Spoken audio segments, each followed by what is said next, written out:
Hi all, welcome to Book Owls. ഞാനൊരു quote പറയാം. If I can stop one heart from breaking I shall not live in vain. സ്നേഹത്തെ പറ്റിയിട്ടും അതുപോലെ ഡെത്തിനെ പറ്റിയിട്ടും ലൈഫിനെ പറ്റിയിട്ടും വാദവരാതെ സംസാരിച്ച ഒരു പോയറ്റായിരുന്നു എമിലി ഡിക്കിൻസൺ. അപ്പോൾ അതുപോലെ അവരുടെ ഒരു ബ്യൂട്ടിഫുൾ പോമാണ് I heard a fly buzz when I died. ആ പോമിനെ പറ്റി നമ്മൾ പഠിക്കാൻ പോകുന്നത് കേട്ടോ. Emily Dickinson is one of the America's greatest and most original poets of all time. She took definition as a province and challenged the existing definitions of poetry and the poet's work. 19ാം നൂറ്റാണ്ടിൽ ജീവിച്ചിരുന്ന ഒരു American പോയറ്റായിരുന്നു Emily Dickinson. പക്ഷേ അവരുടെ ഏറ്റവും പ്രധാനപ്പെട്ട കുറേ works എല്ലാം മരണശേഷമാണ് publish ചെയ്തിരുന്നത് കേട്ടോ. Dickinson's poetry often explores themes of nature, death and the human experience. അവരുടെ വർക്ക്സിലൊക്കെ നമുക്ക് ഒരു ഇന്നർ ഹ്യൂമൻ കോൺഫ്ലിക്റ്റ് കാണാൻ പറ്റും, അല്ലെങ്കിൽ ഡെത്തിനെ പറ്റി കാണാൻ പറ്റും. അങ്ങനെയൊക്കെ നമുക്ക് കൂടുതലായിട്ടും കാണാൻ പറ്റുന്നത് അങ്ങനത്തെ കുറച്ച് വർക്ക്സ് ഉണ്ട്. First one, because I could not stop for death. ഈ ഒരു പോം എന്ന് വെച്ചാൽ നമ്മുടെ ഡെത്തിനെ ഇതുപോലെ പേഴ്സോണിഫൈ ചെയ്തിട്ടുള്ള ഒരു പോമാണ്. നെക്സ്റ്റ് നമ്മുടെ I heard a fly buzz when I died ആണ്. പിന്നെ നമുക്ക് a bird came down the walk ഉണ്ട്. പിന്നെ the hope is the thing with feathers. അങ്ങനെ കുറച്ച് വർക്ക്സ് ഉണ്ട്. അപ്പോൾ നമുക്ക് നമ്മുടെ ഈ പോം പഠിക്കാം. I heard A fly buzz when I died. ഈ ഒരു പോം എന്ന് വെച്ചാൽ ഒരു ഫസ്റ്റ് പേഴ്സൺ നരേറ്റീവിലാണ്. അതായത് ഒരാൾ മരിക്കുകയാണ്, അപ്പോൾ അവളുടെ ഡെത്ത് കാണുകയാണ്, നിയർ ടു ഡെത്ത് ആണ്. ആ ടൈമിൽ അവൾക്ക് എക്സ്പീരിയൻസ് ചെയ്യുന്ന സംഭവങ്ങളെയാണ് ഒരു പോമായിട്ട് പറഞ്ഞു തരുന്നത് കേട്ടോ. എന്ത് വിശാലമായൊരു തോട്ടാണെന്ന് നോക്കൂ. ആ സമയത്ത് അവസാനം മരിക്കാറായി കേട്ടോ. അപ്പോൾ ആ സമയത്ത് അയ്യോ ഞാൻ മരിക്കാറായി, എൻ്റെ ഭൂമിയിൽ ലൈഫ് എൻഡ് ചെയ്യാൻ പോവാണ് എന്ന് വിചാരിക്കാതെ ആ ഒരു പ്രസൻറ്റ് ടൈം എങ്ങനെയാണ് ഡെത്ത് എക്സ്പീരിയൻസ് ചെയ്യുന്നത്, ആ ഒരു ലൈഫാണ് അവൾ ചൂസ് ചെയ്യുന്നത്. അപ്പോൾ അതുപോലെ തന്നെ അവർ മരിക്കാൻ ഇങ്ങനെ കിടക്കുകയാണ്. ആ ടൈമിൽ ഒരു വണ്ട് അതുപോലെ ഇങ്ങനെ പറന്ന് നടക്കുകയാണ്. ഇപ്പം സപ്പോസ് ഞാനൊക്കെ ആയിരുന്നെങ്കിൽ ദൈവമേ എൻ്റെ കിളി പോയേ എന്നൊക്കെ പറഞ്ഞിട്ട് കരഞ്ഞാൽ. പക്ഷേ അവരെന്ത് ചെയ്തെന്ന് വെച്ചാൽ ആ ഒരു വണ്ടിനെ തന്നെ ഫോക്കസ് ചെയ്തിട്ട് അവളുടെ ആ ഒരു ഡെത്തിലേക്ക് അവൾ സ്വാഗതം ചെയ്യുകയാണ്. This is an interesting juxtaposition, one that highlights the actions of our family members.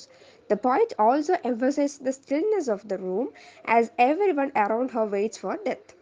Then, when the fly comes in, she describes it as interrupting an intended flow of the day.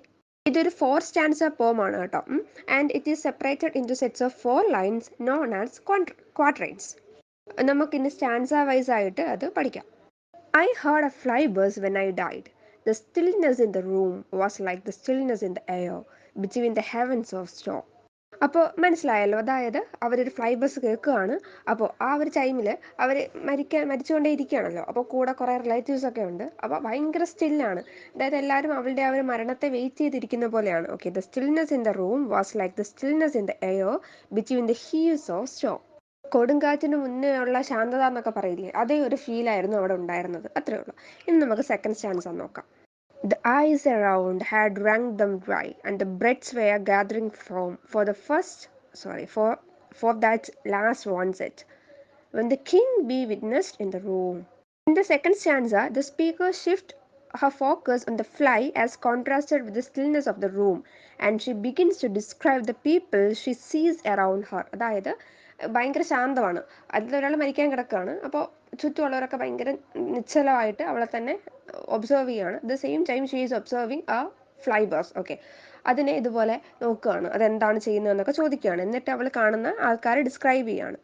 She describes their eyes as dry, not because no one cried over her death, but because everyone had already cried all the tears they had to cry. അതായത് എല്ലാവരുടെയും ice എന്താണ്, dry ആയിപ്പോയി, കരഞ്ഞ് എല്ലാവരുടെയും ice dry ആയിപ്പോയി എന്ന് പറയുന്നുണ്ട്. And also the breath were gathering for last onset. അതായത് അവൾക്ക് കേൾക്കാൻ പറ്റും, റൂം അത്രയും സ്റ്റില്ലായിട്ട് നിൽക്കുന്നത് കൊണ്ട് തന്നെ അവിടെയുള്ള എല്ലാവരുടെയും ബ്രെത്ത് അവൾക്ക് കേൾക്കാൻ പറ്റും. അവളുടെ ആ ഒരു ലാസ്റ്റ് മൊമെൻറ്റിന് വേണ്ടി, അല്ലെങ്കിൽ ആ ഒരു ലാസ്റ്റ് ഓൺസെറ്റിന് വേണ്ടി വെയിറ്റ് ചെയ്യുന്ന എല്ലാവരുടെയും ബ്രെത്ത് അവൾക്ക് ഇതുപോലെ കേൾക്കാൻ പറ്റും. ബിക്കോസ് അത്രയ്ക്ക് സൈലൻസ് ആണ്, പിഞ്ച് ഓഫ് സൈലൻസ് ആണ് ഒരു റൂമിനകത്തുള്ളത്. ഓക്കെ, ഇനി it is not clear whether the king in this stanza refers to God or to the angel of death, but to whomever she refers, she expects that he will show up in the room at the moment of her death. അപ്പോൾ Emily ഡിക്കിൻസിൻ്റെ ഒക്കെ പോയട്രിയിൽ നമുക്ക് ഗോഡിൻ്റെ ഒരു സാന്നിധ്യം കാണാൻ പറ്റും. അപ്പോൾ ഇവിടുത്തെ king, അതായത് ആരാണ് നമ്മൾ വിളിക്കാൻ വരുന്നത്, ഇപ്പോൾ ഹിന്ദു മിത്തോളജിയിലൊക്കെ ആണെങ്കിൽ കാലൻ എന്ന് പറയും. അതുപോലെ അവരുടെ മിത്തോളജിയിലും ഏഞ്ചലോ അങ്ങനെ ആരെങ്കിലും ഉണ്ടായിരിക്കുമല്ലോ. അപ്പോൾ ആ ഒരു ഏഞ്ചലിന് വേണ്ടിയിട്ട് അവൾ വെയിറ്റ് ചെയ്യാണ്. എന്തിനാണ്? ആ ഒരു ഏഞ്ചൽ അവിടെ വരാൻ വേണ്ടിയിട്ട്, അപ്പിയർ ചെയ്യും, എന്നിട്ട് അവളെ കൊണ്ടുപോകാൻ വേണ്ടിയിട്ട്. അത്രയേ ഉള്ളൂ second stanza. Next, I willed my keepsakes, signed away. What portion of me be assignable? And then it was there, interposed a fly. And she says that എല്ലാം ഭയങ്കര പെർഫെക്റ്റ് ആണ് and she is ready for death. അപ്പോൾ എന്താണ് before ഈ ഒരു fly ഉണ്ടല്ലോ, ഈ ഒരു ഫ്ലൈ വന്ന് കയറുന്നതിന് മുന്നേ തന്നെ എല്ലാം ഭയങ്കര പെർഫെക്റ്റ് ആയിരുന്നു, ഭയങ്കര ശോകമൂകമായിരുന്നു, ആരും ഒന്നും മിണ്ടുന്നില്ല, അവളുടെ കിങ്ങിന് വേണ്ടി വെയിറ്റ് ചെയ്തിരിക്കുകയാണെന്നൊക്കെ പറയാണ്. പെട്ടെന്നാണ് ഈ ഒരു സംഭവം കയറി വന്നത്. She claims that she had all of her keepsakes designated to certain people. Her will was in order. The room was peaceful and the air was still. But then the fly burst and interrupted her peaceful moment of death. അതായത് മനുഷ്യന് സമാധാനം നടന്ന് മരിക്കാൻ പോലും സമ്മതിക്കത്തില്ല എന്ന് പറയാണ് അവള്. അതായത് ആ ഒരു ഫ്ലൈ ഇതുപോലെ ബസ് ആയിട്ട് കയറി വരികയാണ്. എന്നിട്ട് അവള് ഒന്ന് കണ്ണടയ്ക്കാൻ സമ്മതിക്കുന്നില്ല ഈ നാശം എന്നാണ് അവളെ മനസ്സിൽ വിചാരിക്കുന്നത്. ഇനി നമ്മുടെ ഫൈനൽ സ്റ്റാൻസ് ആണ്. വിത്ത് blue uncertain stumbling bus between the light and me, and then the windows failed, and then I could not see to see. അതായത് എല്ലാം ഭയങ്കര കാം ആൻഡ് കൂളായിട്ട് പോകുമായിരുന്നല്ലോ, പെട്ടെന്ന് എന്തൊരു അൺസർട്ടനിറ്റി അവിടെ കയറി വന്നു. നമുക്ക് റീഡേഴ്സിന് മനസ്സിലാവും. അതായത് ആ ഒരു ഫ്ലൈ, അതിനൊരു അൺസർട്ടനിറ്റി അവൾ ഡിസ്ക്രൈബ് ചെയ്യാണ്. ഈ ഫ്ലൈയെ കൊണ്ട് അവൾ വേറെ എന്തെങ്കിലും മെറ്റഫോറിക്കലി റെപ്രസെൻറ്റ് ചെയ്യുകയാണോ? ഈ ഒരു ഫ്ലൈ ഉണ്ടല്ലോ, ഒരു ജനലിൽ കൂടെ അകത്ത് കയറി, എന്നിട്ട് ഇതിന് എവിടെയാണ് ലാൻഡ് ചെയ്യേണ്ടതെന്ന് അറിയത്തില്ല, അത് അവിടെ ഇവിടെയും കിടന്നങ്ങ് ഫ്ലൈ ചെയ്യാണ്, ഭയങ്കരമായിട്ട് ബസ് ചെയ്യാണ്. Not sure way to land. This uncertain buzzing is disturbing to the speaker. ഈ ഒരു സംഭവം നമ്മൾ നല്ലപോലെ കിടന്നുറങ്ങുക, പെട്ടെന്ന് ഒരു കൊതുക് വന്ന് കാതിൽ മൂളം നിന്ന് ആലോചിച്ച് നോക്കൂ, അതേ അവസ്ഥയാണ് നമ്മുടെ പോയറ്റിൻ്റെ. വെച്ചാൽ ഭയങ്കര കാമായിട്ട് ഭയങ്കര പീസ്ഫുൾ ആയിട്ട് ഡെത്തിനെ അവൾ വെൽക്കം ചെയ്യാൻ വേണ്ടിയിട്ട് കിടക്കുകയാണ്, ഭയങ്കര സെറൈനായിട്ട്. ആ ഒരു ടൈമിൽ ഭയങ്കര ഡിസ്റ്റർബിങ് ആയിട്ട് തോന്നുകയാണ് അവളുടെ ഒരു ഡെത്ത് മൊമെൻറ്റിൽ. അതുപോലെ തന്നെ ഒരുപാട് സ്റ്റോറീസിൽ നമ്മൾ നിയർ ഡെത്ത് എക്സ്പീരിയൻസസ് കേട്ടിട്ടുണ്ടാവും അല്ലേ? അതായത് അവരിങ്ങനെ അത് ഞാൻ റിയൽ ലൈഫിലും ആൾക്കാർ പറയുന്നത് യൂട്യൂബിലൊക്കെ കേട്ടിട്ടുണ്ട് കേട്ടോ. ഒരു ലൈറ്റ് അവർക്ക് കാണാൻ പറ്റും, വലിയൊരു ടണലിലൂടെ പോവുകയാണ്, പെട്ടെന്ന് ഒരു ലൈറ്റ് അവർ കണ്ടു, അങ്ങനെയൊക്കെ കേട്ടിട്ടുണ്ട്. അപ്പം അത് ബ്രെയിൻ്റെ എന്തെങ്കിലും കളിയായിരിക്കാം. സോ അതുപോലെയുള്ള കാര്യങ്ങൾ അവളും കേട്ടിട്ടുണ്ട്. അപ്പോൾ അവൾ അതിനിങ്ങനെ വെയിറ്റ് ചെയ്ത് ഭയങ്കര കാമായിട്ട് നിൽക്കുകയാണ്, കോൺസെൻട്രേറ്റ് ചെയ്ത് ഇങ്ങനെ നിൽക്കുകയാണ് അത് കാണാൻ വേണ്ടിയിട്ട്. പക്ഷേ ഈ ഒരു ഫ്ലൈ വന്നിട്ട് അവളെ ഭയങ്കര ഡിസ്റ്റർബ് ചെയ്യുകയാണ്. Here the speaker says that there is such a light, but the fly buzzes between herself and the light. അതായത് അവൾ എവിടെയോ ഒരു ലൈറ്റ് കാണുന്നുണ്ട്, അപ്പോൾ എന്താണ്, she is nearing to her death. പക്ഷേ ഈ ഒരു ഫ്ലൈ വന്നിട്ട് ബസ് ചെയ്തിട്ട് ആ ഒരു ഫോക്കസ് അവളുടെ കയ്യിൽ നിന്ന് പോവുകയാണ്. ആ ഒരു അവളുടെ ലൈറ്റിനെയും അതുപോലെ അവളെയും തമ്മിലുള്ള ഇടയ്ക്ക് ആ ഒരു ബസ് ഇങ്ങനെ വന്ന് ഫ്ലൈ ബസ് ചെയ്ത് നിൽക്കുകയാണ്. In her moment of death, which was supposed to be peaceful as she followed the glowing light from this life to the next, something disrupted her peaceful moment of death. Suddenly, she cannot see the windows anymore, and a moment later, she cannot see anything anymore. Okay, അവള് പെട്ടെന്ന് നമുക്കൊന്നും കാണാൻ വയ്യ, എന്താണ് ചുറ്റുമുള്ള Windows കാണാൻ പറ്റുന്നില്ല, വേറെ ഒന്നും കാണാൻ പറ്റുന്നില്ല. The speaker leaves the audience with this image of the moment of death. അതായത് നമുക്ക് മനസ്സിലായി അവൾ മരിച്ചു എന്ന് മനസ്സിലായി. Darkness and a disturbing fly. It seems the speaker believes that the moment of death should have been filled with a bright, warm light.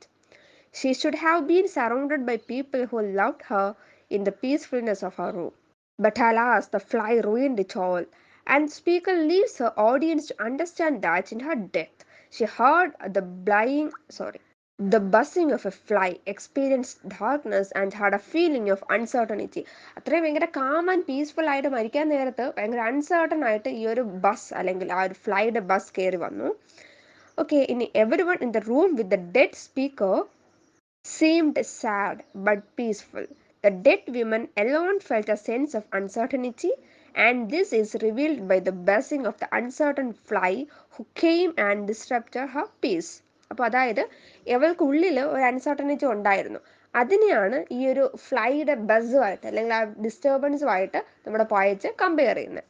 നമ്മുടെ പോം ഇത്രയേ ഉള്ളൂ, കുട്ടി പോമാണ്, നമുക്കിപ്പം ഒത്തിരി ക്വസ്റ്റ്യൻസ് ഒക്കെ ചോദിച്ചെഴുതാനാണെങ്കിലും ഒന്നുമില്ല. അപ്പോൾ എമിലി ഡിക്കിൻസിന്റെ തന്നെ മറ്റൊരു പോമുണ്ട്, ഞാൻ നേരത്തെ പറഞ്ഞു, because I could not stop for death. അത് അവരുടെ പോം തന്നെയാണ്. സംഭവം അത്യാവശ്യം സിമിലർ തന്നെ, ഇതേ മീനിങ് തന്നെ പറയുന്നത്. ഇതിപ്പം ഡെത്തിനെ പറ്റി, നിയറിങ് ടു ഡെത്ത് ആണെങ്കിൽ അത് ആഫ്റ്റർ ഡെത്ത് അതാണ് സംസാരിക്കുന്നത്. സോ നിങ്ങൾക്ക് ഈ രണ്ടും ഒരാളുടെ പോം തന്നെ ആയതുകൊണ്ട് രണ്ട് പോമും കൂടെ നിങ്ങൾക്ക് അനാലിസിസ് ചെയ്ത് എഴുതാൻ പറ്റും. അതാണല്ലോ വേണ്ടത്.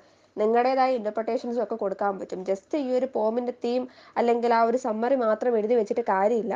നമ്മൾ ലിറ്ററേച്ചർ സ്റ്റുഡൻസ് അല്ലേ, സോ പി ജിക്കാരും അല്ലേ. സോ അതുകൊണ്ട് എന്താണ് രണ്ടും കൂടെ ഇൻ്റർപ്രറ്റ് ചെയ്ത് വേണം എഴുതി വെക്കാൻ വേണ്ടിയിട്ട്. അതുകൊണ്ട് തന്നെ ആ പോം ഒന്ന് കേട്ടേക്കണം. ഞാൻ ലിങ്ക് താഴെ കൊടുത്തേക്കാം. ഇപ്പോൾ എൻ്റെ കേൾക്കാൻ വയ്യെങ്കിൽ നിങ്ങൾ ഏതെങ്കിലും ഒരു യൂട്യൂബ് ചാനലിൽ നിന്ന് കയറി കണ്ടോളൂ. സോ അത്രയ്ക്ക് ഇമ്പോർട്ടൻ്റ് ആണ്. ഞാൻ എൻ്റെ തീംസ് കൂടെ പറഞ്ഞുതരാം കേട്ടോ.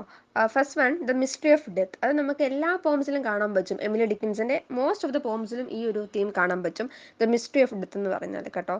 നെക്സ്റ്റ് നമുക്ക് റിച്വൽ ആൻഡ് മീനിങ്. അത് എന്ന് വെച്ചാൽ ഭയങ്കര പീസ്ഫുൾ ആയിട്ടൊരു ഡെത്ത് വേണം കൊടുക്കാൻ, അല്ലെങ്കിൽ ആ ഒരു ലൈറ്റിൻ്റെ ആ ഒരു മെറ്റഫോറിക്കൽ എലമെൻറ്റ്സ്, അതൊക്കെ നമുക്ക് ആ ഒരു റിച്വൽ ആൻഡ് മീനിങ് എന്നൊരു തീമിൽ ഇൻക്ലൂഡ് ചെയ്യാൻ പറ്റും. ഇത്രയേ ഉള്ളൂ. ഡെത്താണ് മെയിൻ കേട്ടോ, ഡെത്താണ് വേണ്ടതും. സോ അതുകൊണ്ട് തന്നെയാണ് അവരുടെ മറ്റു പോംസിലെയും ഡെത്ത് എന്നൊരു എലമെൻറ്റിനെ എടുത്ത് വെച്ച് നമ്മൾ കമ്പയർ ചെയ്ത് എഴുതേണ്ടത്. അതിനാണ് മറ്റേ പോം കൂടെ കേൾക്കാൻ പറഞ്ഞത് കേട്ടോ. മനസ്സിലായി കാണുമെന്ന് വിചാരിക്കുവാണ്. Thank you for watching.